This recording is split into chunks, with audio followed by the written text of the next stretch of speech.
안녕하십니까 변호사님. 법도사 옥변 옥승희 변호사입니다. 반갑습니다.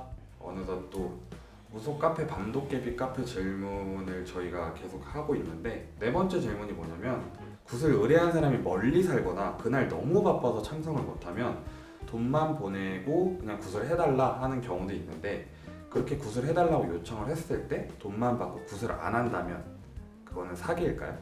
그 일단 그 약속 자체를 지키지 않은 거기 때문에 사람이 기망행위를 했다는 객관적 자료가, 그 굿을 안 했다면 그건 객관적 자료가 될 수 있습니다. 근데 아마 당연히 그런 거를 가지고 형사고소를 한다고 한다면은 나는 굿을 했다고 할 거기 때문에 본인은 못 가더라도 요새는 휴대폰이 많은 휴대폰 같은 게 있으니까 촬영을 한다든가 일시 장소가 특정이 됐을 텐데, 굿을 하기로 한 장소 등 있을 텐데, 그런데 실제 굿을 안 한 것을 객관적으로 입증할 수 있는 자료를 확보하는 것이 중요할 것 같습니다. 굿을 하고 만약에 못 갈 것 같으면은 미리 사전에 사진을 보내든 영상을 보내든 해서 자료를 달라라고 말하는 게 제일 중요하겠네요.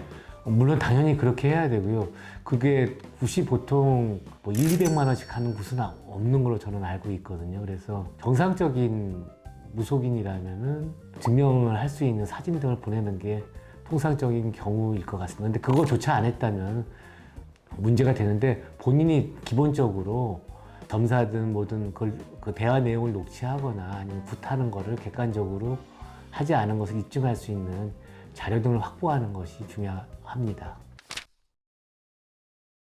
혹시 제가 이제 또 궁금한 게 있는데, 만약에 사진을 보내긴 보냈는데 이게 그날 했던 굿이 아니라 옛날 했던 굿 사진을 보낸 거라면은 알 수 없다면은 결국에는 사기가 아닌 걸로 나오겠죠? 그렇겠죠. 이게 그러니까 그 예를 들어 가지고 이제 형사 문제든 민사 문제든 뭐 아니면 법적인 회사 간의 자문이든 간에 저희들이 가장 그 중요한 게 비밀 유지 의무거든요.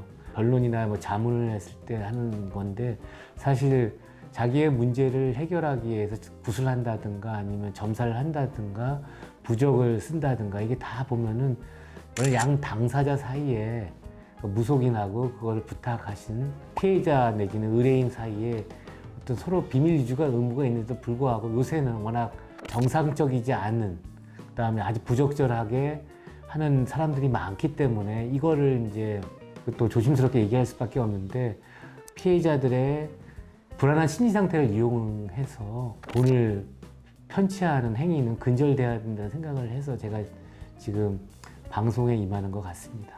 조금 이제 의심이 많으신 분이라면 사진을 봤더라도 일시 장소를 특정할 수 있는 자료를 받는 게 제일 좋겠네요.